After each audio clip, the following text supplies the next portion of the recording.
What's up? It's me, certified personal trainer and nutrition coach Austin Winger, and today I'm talking to you about workout splits and how to choose the one that's best for you. Workout splits are your strategy for grouping your workouts throughout the week. It doesn't have to be a week, it can be every 10 days or 30 days, but it's how you're going to strategize your workouts so that you can have them recurring on a cycle. We're going to cover 4 splits today: a bodybuilder split, full body split, push-pull leg split, and an upper-lower split. Workout splits are a massively important part of anybody's workout routine.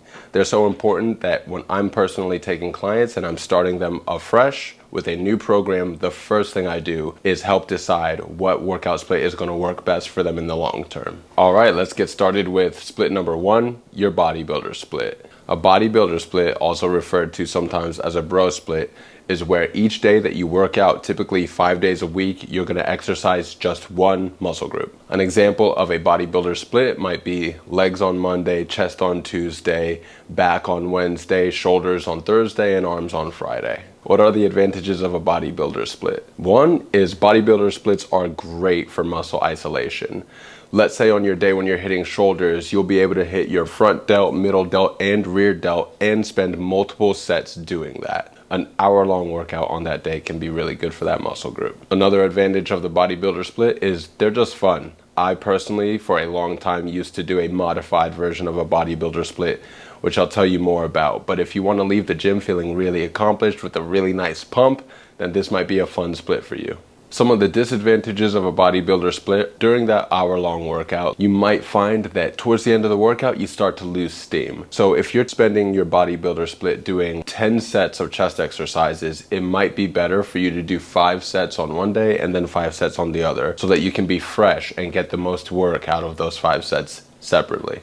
Another disadvantage, if you've ever done a bodybuilder split, you know, can sometimes be absolutely crushing muscle soreness after a workout at such high volume and sometimes high intensity during one exercise bout. At times that can really affect your recovery and perhaps prevent you from being able to work out synergistic muscle groups as effectively later in the week. I personally recommend you do your bodybuilder split like this: adding a full body day at the end. That will allow you to recover from your workout earlier in the week on that muscle group and then grab a few more sets at the end of the week. Next, let's get into the full body split. Full body splits are extremely versatile, and I oftentimes recommend them to people who are new to working out. But this exercise split can really scale to people who are more advanced as well. I'd recommend starting at 3 days a week for your full body split, and you can always add days or subtract days as well. The advantages of the full body split, like I said earlier, are 1, the versatility.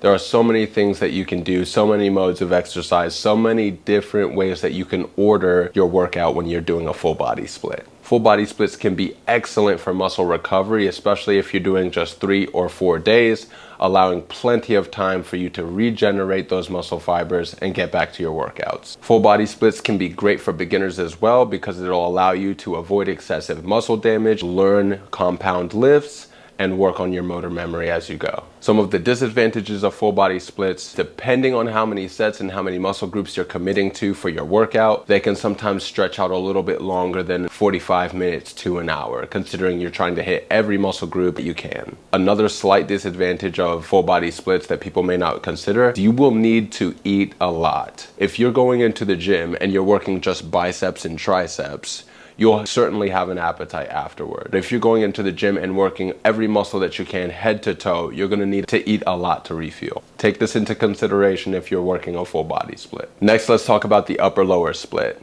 One advantage of the upper lower split is it can be effective in creating a balanced physique, since you have a 1-to-1 ratio of upper body workouts to lower body workouts. People who do an upper lower split will oftentimes work out 4 times a week, doing 2 upper body workouts and 2 lower body workouts. One of the potential disadvantages of an upper lower split: if you have a preference for your physique, for instance, you want to build your lower body, you are going to spend an equitable amount of time working the upper body as well. Doesn't mean it's a bad split, it's a great split. You just might need to make some tweaks or choose a different one. And now let's talk about push-pull leg splits. People who do a push-pull legs workout oftentimes work out 6 times a week, going through 1 push workout, 1 pull workout, and 1 leg workout twice throughout that cycle. The advantages of a push-pull leg split: clearly working out 6 days a week, you're going to have a high amount of volume. It will allow you to get plenty of sets per muscle group. A good rule of thumb is to aim between 10 and 20 sets per week per muscle group.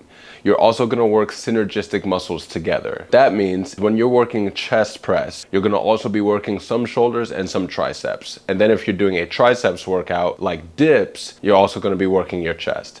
That's going to provide added stimulus to those synergistic muscle groups, helping them to grow. One of the disadvantages of a push-pull leg split is obviously there is a 2-to-1 ratio for upper body to lower body workouts. So if your lower body is part of what you want to emphasize in your training regime, you may want to opt for another split. So there's a quick look into 4 different workout splits. The workout split that I recommend for all of my clients is the one that fits their lifestyle and is going to work for them long term. However, you always have the option to change up your training split to keep things fresh and try something new.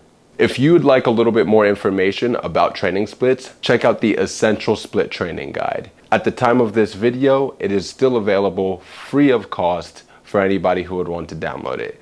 Click the link in my bio to check it out. Thanks always for watching. Of course, if any of this information helped you, please feel free to hit that like and subscribe button. It's a big help for me and it helps me know what helps you guys. And of course, happy lifting. See you next time.